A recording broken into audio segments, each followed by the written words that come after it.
One welcome to my channel learn with ease. आज हम पढ़ेंगे क्लास 10th फिज़िक्स का chapter magnetic effects of electric current. ये chapter science book NCERT का chapter number 13 है। इसके पहले मैंने इलेक्ट्रिसिटी चैप्टर पर वीडियोस बना रखा है, तो जिसे भी इलेक्ट्रिसिटी चैप्टर समझना होगा मैंने लाइन बाय लाइन कर एक्सप्लेन करके आपको वो चैप्टर बता रखा है, वीडियो अपलोड कर चुका है। तो जिससे भी इलेक्ट्रिसिटी चैप्टर का एक्सप्लेनेशन समझना होगा तो वो मेरे चैनल पर जा कर के देख सकते हैं। आज हम पढ़ेंगे magnetic effects of electric current के बारे में। In the previous chapter on electricity, we learnt about the heating effects of electric current. पिछले चैप्टर इलेक्ट्रिसिटी में हमने इलेक्ट्रिसिटी के हीटिंग इफ़ेक्ट्स के बारे में पढ़ा है। तो what could be the other effects of electric current? Electric current का और भी इफ़ेक्ट्स क्या क्या हो सकता है? We know that an electric current carrying wire behaves like a magnet. Means electric current carrying wire, एक वायर है जिसमें इलेक्ट्रिक करंट पास हो रहा है, तो वो मैग्नेट की तरह बिहेव करता है। तो वो कैसे? ये एक्टिविटी के द्वारा बताया गया है कि कैसे electric current carrying wire magnet की तरह बिहेव करता है।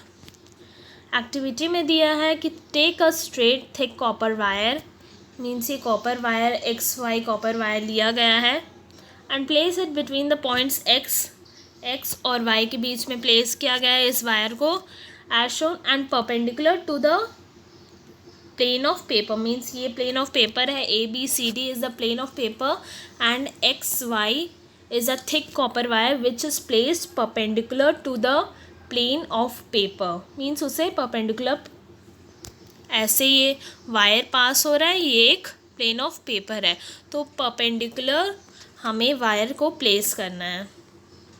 Horizontally take a small compass near to this copper wire. फिर हमें ये मीन्स ये कंपास को प्लेस करना है उस वायर के सामने। See the position of the needle. इसमें हम पोजिशन देख सकते हैं नीडल का कि ये डिफ्लेक्टेड है, इस तरफ है, it is deflected from its position. Pass the current through the circuit by inserting the key. Means पहले जब उसमें करंट पास नहीं हो रहा तब तो वो सीधा है, मीन्स ये कंपास है, उसका पोजीशन ऐसे है, जब उसमें करंट पास होगा तो उसका नीडल जो है वो अपने मीन पोजीशन से डिफ्लेक्ट करके टूवर्ड्स द राइट में डिफ्लेक्ट हो जाएगा। तो हमें चेंज को ऑब्जर्व करना, observe the change in the position of the compass needle. तो इससे हम ये देख सकते हैं कि जैसे ही उस कॉपर वायर में हम करंट को पास कर रहे हैं, उस वायर में हम करंट को पास कर रहे हैं, तो जो कंपास नीडल है वो अपने पोजीशन से डिफ्लेक्ट हो जाता है टूवर्ड्स द राइट। तो ये क्या शो करता है? We see that the needle is deflected. What does it mean? इसका मतलब क्या है? It means that the electric current through the copper wire has produced a magnetic effect. Means जो इलेक्ट्रिक करंट पास हो रहा है उस कॉपर वायर से, वो अपने चारों तरफ मैग्नेटिक इफेक्ट प्रोड्यूस कर चुका है। वो वायर जिसमें से करंट पास हो रहा है, एक्स वाई जो कॉपर वायर है जिसमें से करंट को पास किया जा रहा है, वो अपने चारों तरफ मैग्नेटिक इफेक्ट को प्रोड्यूस करता है। तो इसलिए उस मैग्नेटिक इफेक्ट के कारण वो कंपास नीडल जो है अपने मीन पोजीशन से डिफ्लेक्ट कर जाता है towards the right. Thus we can say that electricity and magnetism are link to each other. इससे हम ये कर सकते हैं कि इलेक्ट्रिसिटी और जो मैग्नेटिज्म है वो आपस में इंटरकनेक्टेड है। Then what about the reverse possibility of an electric current of moving magnets? In this chapter we will study magnetic field. इस चैप्टर में हम पढ़ेंगे मैग्नेटिक फील्ड्स के बारे में and such electromagnetic effects. Means magnetic effects के बारे में पढ़ेंगे, उसके फील्ड्स के बारे में पढ़ेंगे और इलेक्ट्रोमैग्नेटिक इफेक्ट्स के बारे में पढ़ेंगे। We shall also study about electromagnets and electric motors. इस चैप्टर में हम क्या क्या पढ़ेंगे? इलेक्ट्रोमैग्नेट्स के बारे में पढ़ेंगे और इलेक्ट्रिक मोटर्स के बारे में पढ़ेंगे, which involve the magnetic effect of electric current. जो कि क्या इन्वॉल्व करेगा? इसके अंदर हमें क्या क्या पढ़ना है? इलेक्ट्रिक मोटर और इलेक्ट्रोमैग्नेट्स के साथ साथ हमें magnetic effect of electric current भी पढ़ना है और इलेक्ट्रिक जनरेटर्स भी पढ़ना है, which involve the electric effect of moving magnets. Means ये सब इलेक्ट्रिक इफेक्ट शो करेगा मूविंग मैग्नेट्स का। तो इस चैप्टर में हमें ये सब चीज़ को पढ़ना है। Hans Christian Oersted. Hans Christian Oersted ये है एक one of the leading scientist of 19th century, played a crucial role in understanding electromagnetism। Means electromagnetism जो ये प्रॉपर्टी है वो शो किए है, पहली बार शो किए थे हैंस क्रिश्चियन ओरेस्टेड। ये एक साइंटिस्ट है। He accidentally discovered that a compass needle got deflected when an electric current pass through a metallic wire placed nearby. Means यही जो साइंटिस्ट है हैंस क्रिश्चियन ओरेस्टेड, यही एक अपने एक्सपेरिमेंट के दौरान उन्होंने देखा था कि करंट कैरिंग वायर के पास हम अगर कंपास नीडल को रखते हैं तो वो डिफ्लेक्ट कर जाता है। तो पहली बार इन्होंने ही ये डिस्कवर किया था। तो इसीलिए ये जो कंपास नीडल का जो डिफ्लेक्शन है इसे हम ओरेस्टेड एक्सपेरिमेंट से भी जानते हैं। Through this observation Oersted so that electricity and magnetism were related phenomena. इस एक्सपेरिमेंट से, ओरेस्टेड एक्सपेरिमेंट से हैंस क्रिश्चियन ओरेस्टेड जी दिखाते हैं कि जो इलेक्ट्रिसिटी है और मैग्नेटिज्म है ये आपस में इंटरलिंक्ड है, ये एक रिलेटेड फिनोमेना है। His research later created technology such as radio, television and fibre optics. Means ये जो आगे रिसर्च किए इनके टेक्नोलॉजीज़ के कारण एक रेडियो, टेलीविज़न, फाइबर ऑप्टिक्स ये सब में आया। The unit of magnetic field strength is named the Oersted in his honour. Means जो यूनिट है मैग्नेटिक फील्ड स्ट्रेंथ का, magnetic field is represent by B, capital letter B, and उसका जो strength है मैग्नेटिक फील्ड स्ट्रेंथ, उसके unit को name किया गया इस साइंटिस्ट के बाद में, in his honor। Magnetic field and magnetic lines। We are familiar with the fact that a compass needle get deflected when brought near a bar magnet। हमें ये तो पता ही है कि जो बार मैग्नेट है, मैग्नेट जो रहता है रेक्टेंगुलर शेप में, ये जो बार मैग्नेट रहता है एक तरफ नॉर्थ पोल और दूसरे तरफ साउथ पोल, और अगर इसके सामने कंपास नीडल को लाया जाएगा तो वो डिफ्लेक्ट कर जाता है। अ compass needle is in fact a small bar magnet. और जो कंपास नीडल है वो ही असल में एक स्मॉल बार मैग्नेट है। The end of the compass needle point approximately towards north and south direction. Compass needle में भी डायरेक्शंस होता है, नॉर्थ डायरेक्शन होता है, साउथ डायरेक्शन होता है। तो जो उसका एंड्स रहता है, कंपास का जो नीडल है वो हमेशा साउथ और नॉर्थ डायरेक्शन को फेस करते हैं। The end pointing towards north is called north seeking pole. Means जो कंपास में जो पोल रहता है, जिस तरफ ये कंपास है, अगर ये इसका जो नीडल है ये नॉर्थ पे सीक करता है तो इसे कहते हैं हम नॉर्थ सीकिंग पोल, और साउथ पे अगर प्लेस कर रहा है वो पोजीशन तो उसे हम कहते हैं अदर एंड जो है इसका, ये जो दूसरा एंड है, the other end point toward south is called south seeking pole. Various activities से हमने ऑब्जर्व किया है कि जो लाइक पोल्स है repel each other and unlike poles of magnet attract each other. जैसे हमने इलेक्ट्रिसिटी में पढ़ा था, like charges repel each other and unlike charges attract each other. तो वैसे ही like poles repel each other, north आपस को अपने आप को रिपेल करेगा, और अपोजिट अनलाइक मीन्स जैसे नॉर्थ साउथ होगा, they will attract each other. Like poles repel each other, unlike poles attract each other. इस डायग्राम में देख सकते हैं, ये फिगर 13.2, इसमें जो आयरन नेल्स है, ये ब्लैक जो है, ये सब जो दिख रहा है ये ब्लैक, ये सब आयरन नेल्स है। The iron filings arrange themselves in a pattern as shown. ये इसी पैटर्न में, ऐसा टाइप के पैटर्न में अपने आप को अरेंज कर लेते हैं ये iron filings. What does this pattern demonstrate? ये पैटर्न क्या शो करता है? The magnet affects its influence in the region surrounding it.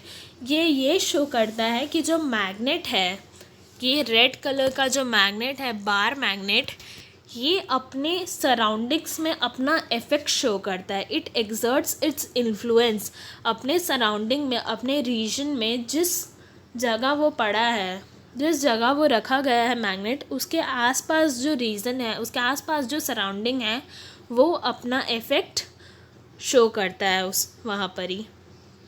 The force thus exerts make iron fillings to arrange in a pattern। Means जो bar magnet है वो एक force exert करता है, जिसके कारण जो आयरन फिलिंग्स है वो इस पैटर्न में अरेंज हो रखा है। Bar magnet exerts a pressure, जिसके कारण जो आयरन फिलिंग्स हैं वो इस पैटर्न में अरेंज हो गए हैं। The region surrounding a magnet in which the force of the magnet can be detected.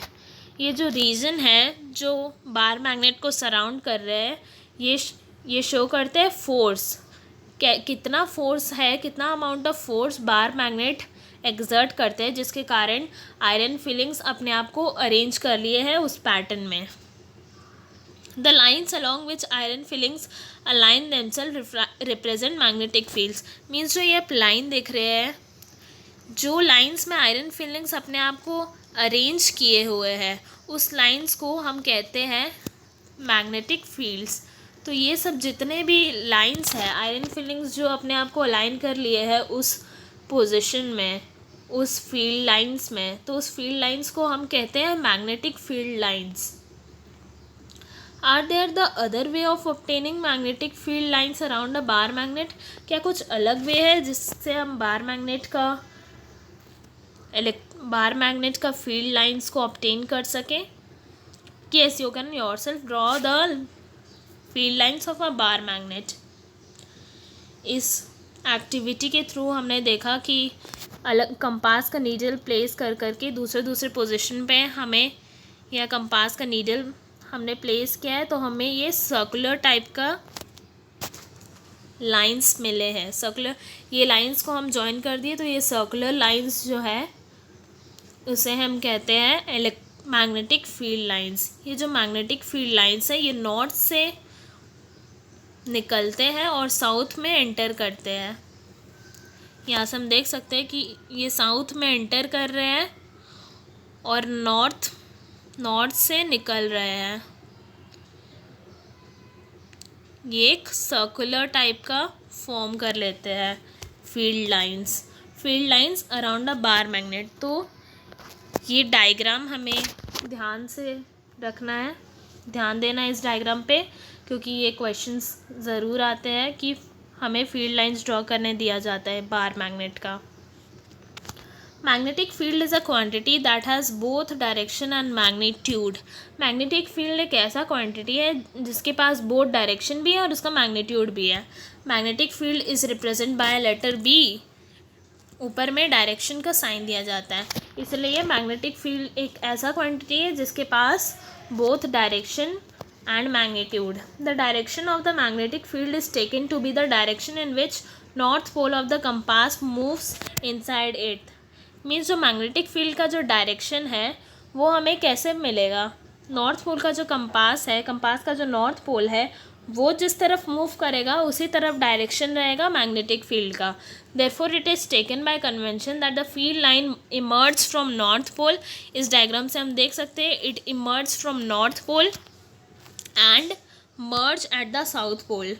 South pole में जाके मिल रहे हैं और नॉर्थ पोल से निकल रहे हैं। तो ये जो फील्ड लाइंस है, the field lines emerge from north pole and merge at the south pole. Inside the magnet, the direction of field line is from south pole to its north pole। जबकि bar magnet के अंदर, ये bar magnet के अंदर field lines इधर से जा रहे हैं और नॉर्थ से निकल रहे हैं। यहाँ हम देख सकते हैं इस डायग्राम में कि जो नॉर्थ पोल से निकल रहे हैं, it emerges from north pole and enters to the south pole. जबकि बार मैग्नेट के अंदर साउथ पोल में एंटर करते हैं और नॉर्थ पोल से निकलते हैं। Thus the field lines are close curves. इससे हम ये देख सकते हैं कि ये जो फील्ड लाइंस हैं ये एक क्लोज्ड कर्व फॉर्म करते हैं। It forms a closed curves. The relative strength of the magnetic field is shown by the degree of closeness of magnetic field lines. Means हम कैसे स्ट्रेंथ निकाल सकते किसी भी मैग्नेटिक फील्ड का, अगर जिस एरिया में, इस एरिया में हम देख सकते हैं कि मैग्नेटिक फील्ड लाइंस जो है वो बहुत क्लोज है, और जबकि इस फील्ड में हम देख सकते हैं कि जो मैग्नेटिक फील्ड लाइंस है वो बहुत थोड़े दूर दूर में है. तो जिस एरिया में मैग्नेटिक फील्ड लाइंस जो है वो क्लोज रहेंगे वहाँ पर ही मैग्नेटिक फील्ड का स्ट्रेंथ ज़्यादा होगा. The field is stronger, that is the force acting on the pole on another magnet is greater where the magnetic fields are crowded. जिस एरिया में मैग्नेटिक फील्ड्स क्राउडेड रहेंगे, ज़्यादा से ज़्यादा मैग्नेटिक फील्ड लाइंस जहाँ पर ही रहेंगे तो उस जगह का मैग्नेटिक फील्ड स्ट्रेंथ ज़्यादा होगा, और जिस एरिया में मैग्नेटिक फील्ड लाइंस कम रहेंगे तो उस एरिया का मैग्नेटिक फील्ड स्ट्रेंथ कम होगा. और एक property, no two field lines are found to cross each other. If they did, it would mean that at the point of intersection, ये paragraph, the compass needle would point towards two direction which is not possible. इस diagram से हम देख सकते हैं कि कोई भी दो मैग्नेटिक फील्ड लाइंस जो है वो आपस में क्रॉस नहीं कर रहे हैं. They do not intersect each other. Means ये ऐसे आपस में ऐसे ऊपर एक दूसरे से ऊपर में नहीं चढ़ रहे हैं. They do not intersect each other. अगर ऐसा होता है, अगर वो इंटरसेक्ट करते हैं तो इसका मतलब वहाँ पे अगर ये आपस में ऐसे इंटरसेक्ट करते हैं तो ये एक पॉइंट आ गया है बीच में, इंटरसेक्शन, पॉइंट ऑफ इंटरसेक्शन, जो कि दो डायरेक्शन देगा मैग्नेटिक फील्ड लाइंस का, और वो पॉसिबल नहीं है. किसी भी मैग्नेटिक फील्ड लाइंस का दो डायरेक्शन नहीं हो सकता है. तो इसलिए कोई भी मैग्नेटिक फील्ड लाइंस जो है, no two magnetic field lines can cross each other. Magnetic field due to a current carrying conductor. अब हमें पढ़ना है magnetic field due to a current carrying conductor.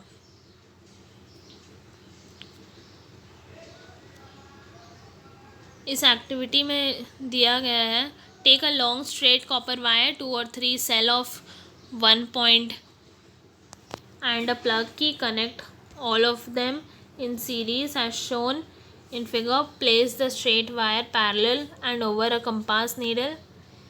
इस एक्टिविटी से हमें शो करना है. ये एक्टिविटी उतना ज़रूरी नहीं है. इससे ये बताया गया है कि अगर यहाँ देख सकते हैं ये बी वाले में पॉजिटिव टर्मिनल इस तरफ और नेगेटिव टर्मिनल इस तरफ है, तो जो करंट है इस तरफ पास हो रहे हैं, करंट अपवर्ड पोजीशन में जा रहे हैं, तो जो डायरेक्शन है नॉर्थ कंपास का जो डायरेक्शन है वो टूवर्ड्स द लेफ्ट है, और इस वाले में करंट इधर मूव कर रहे, डाउनवर्ड्स पोजीशन में आ रहे हैं, यहाँ डाउनवर्ड पोजीशन में करंट फ्लो हो रहा है. तो इसीलिए ये जो करंट है कंपास को जो डायरेक्शन है वो टूवर्ड्स द राइट में डिफ्लेक्ट कर रहा है. तो इस सिंपल से इलेक्ट्रिक सर्किट में हम देख सकते हैं कि जो करंट का डायरेक्शन पे भी मैग्नेटिक का कंपास का नीडल का डिफ्लेक्शन शो हो रहा है. अगर current top to bottom flow कर रहे हैं, यहाँ देख सकते हैं टॉप टू बॉटम मीन्स ऊपर से नीचे अगर करंट आ रहा है तो उस तरफ हम जो मैग्नेटिक कंपास का जो डायरेक्शन है वो टूवर्ड्स द राइट प्लेस करेगा, और अगर बॉटम टू टॉप जा रहा है करंट तो मैग्नेटिक कंपास का जो कंपास नीडल का जो डायरेक्शन है वो टूवर्ड्स द लेफ्ट डिफ्लेक्ट करेगा. Magnetic field due to a current through a straight conductor. What determines the pattern of a magnetic field generated by a current through a conductor? Does the pattern depend on the shape of the conductor? We shall investigate this with an activity. यहाँ से देख सकते हैं कि अगर ये जो current है, ये जो करंट कैरिंग वायर है X Y plane of paper के परपेंडिकुलर है, तो ये सर्कुलर वे में अलाइन कर जाते हैं. ये मैग्नेटिक फील्ड जो है वो सर्कुलर वे में अलाइन कर जाता है आपस में. इस डायग्राम से हम देख सकते हैं कि when the wire X Y is perpendicular to the plane of paper, तो तो वो कंसेंट्रिक सर्कल्स में मैग्नेटिक फील्ड लाइंस आप अलाइन कर जाते हैं, कॉन्सेंट्रिक सर्कल्स में मैग्नेटिक फील्ड लाइंस अलाइन कर जाते हैं। यहाँ देख सकते हैं a pattern of concentric circle indicate करते हैं the field of magnetic field lines around a straight carrying conductor. Means एक वायर है, ये एक स्ट्रेट कैरिंग कंडक्टर है, ये परपेंडिकुलर है पूरे प्लेन ऑफ पेपर पे, तो ये शो कर रहा है कंसेंट्रिक सर्कल्स के द्वारा मैग्नेटिक फील्ड लाइंस को शो किया जा रहा है। Concentric circles, pattern of concentric circle जो है वो शो कर रहे हैं मैग्नेटिक फील्ड लाइंस को। और यहाँ दूसरे में हम देख सकते हैं ये भी वैसे ही शो कर रहा है, कंसेंट्रिक सर्कल्स में मैग्नेटिक फील्ड ऑफ लाइंस को शो किया गया। तो स्ट्रेट कंडक्टर अगर रहेगा तो pattern of magnetic field lines would be similar to that of concentric circles.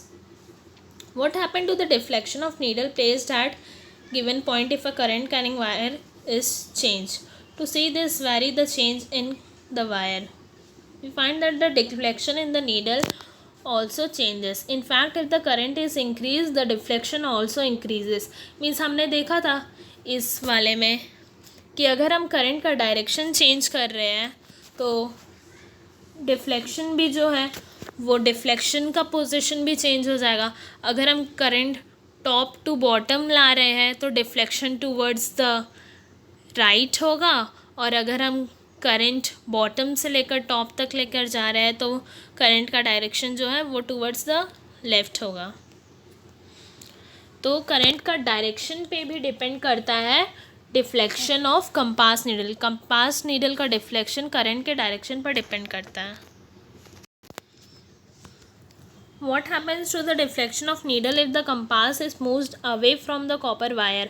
पहला तो कंपास नीडल का जो डिफ्लेक्शन है वो इस पे डिपेंड करता है कि करंट किस डायरेक्शन में मूव कर रहा है। वायर में करंट ऊपर से नीचे जा रहा है कि नीचे से ऊपर आ रहा है, तो करंट इस पे कंपास नीडल का जो डिफ्लेक्शन है वो पहला इस पॉइंट पे ही डिपेंड कर रहा है और दूसरा इस पॉइंट पे डिफ्लेक्शन उसका इस बेसिस पे उसका चेंज हो रहा है डिफ्लेक्शन। अगर कंपास को सामने लाएंगे, करंट कैरिंग वायर के सामने लाएंगे तो वो ज़्यादा डिफ्लेक्शन शो करेगा, और वही कंपास को अगर थोड़ा दूर ले जाएंगे मैग्नेटिक, जैसे कि ये एक वायर है एक्स वाई, अगर कंपास नीडल को इसके बगल में रखेंगे तो वो ज़्यादा डिफ्लेक्शन शो करेगा, जबकि उसको थोड़ा दूर ले जाएंगे तो वो उतना डिफ्लेक्शन नहीं शो करेगा। तो वही हमें बताया गया है कि we see that the deflection in the needle decreases. क्या होगा अगर हम उसको दूर ले जाएंगे एट अ फार्मर पॉइंट, तो डिफ्लेक्शन जो है वो कम हो जाएगा। करंट कैरिंग कंडक्टर से अगर हम कंपास नीडल को दूर ले जाएंगे तो जो डिफ्लेक्शन हो रहा है कंपास नीडल के अंदर वो डिफ्लेक्शन थोड़ा कम हो जाएगा। Thus the magnetic field produce by a given in the decreases as the distance. Mean जैसे जैसे डिस्टेंस इंक्रीज़ होगा, जैसे जैसे डिस्टेंस इंक्रीज़ होगा कंपास नीडल का वायर से मीन्स करंट कैरिंग कंडक्टर से कंपास नीडल का डिस्टेंस हम जैसे जैसे इंक्रीज़ करते जाएंगे तो वैसे ही कंपास नीडल का जो डिफ्लेक्शन है वो कम होते जाएगा। Distance increases then compass needle का जो डिफ्लेक्शन है it decreases. It can be noticed that concentric circle representing the magnetic field around a current carrying straight wire becomes larger and larger as we move away from it. Means यहाँ देख सकते हैं जैसे कि ये एक wire है, ये एक वायर है, इसके पास जो सर्कल है वो थोड़ा छोटा है और दूर में जो बड़ा बड़ा सर्कल्स बनते जाएगा concentric circles, magnetic field lines show करता है कॉन्सेंट्रिक सर्कल्स, तो थोड़ा दूर में जाएगा वायर से तो उसका डिफ्लेक्शन दूर में कम होते जाएगा कंपास नीडल का। तो ये वही शो करता है कि जैसे ही हम अपना डिस्टेंस इंक्रीज़ करेंगे वायर का कंपास नीडल से तो वैसे ही जो है उसका डिफ्लेक्शन वो डिक्रीज़ होते जाएगा। तो इस वीडियो में हम इतना ही रखते हैं यहाँ तक। नेक्स्ट वीडियो में हम स्टार्ट करेंगे राइट हैंड थंब रूल को। तो अगर आपको एक्सप्लेनेशन समझ आया हो तो इस वीडियो को ज़रूर लाइक करें और मेरे चैनल को सब्सक्राइब कर ले ताकि मैं नेक्स्ट वीडियो डालूँ तो आपको तुरंत पता चल सके। Thank you.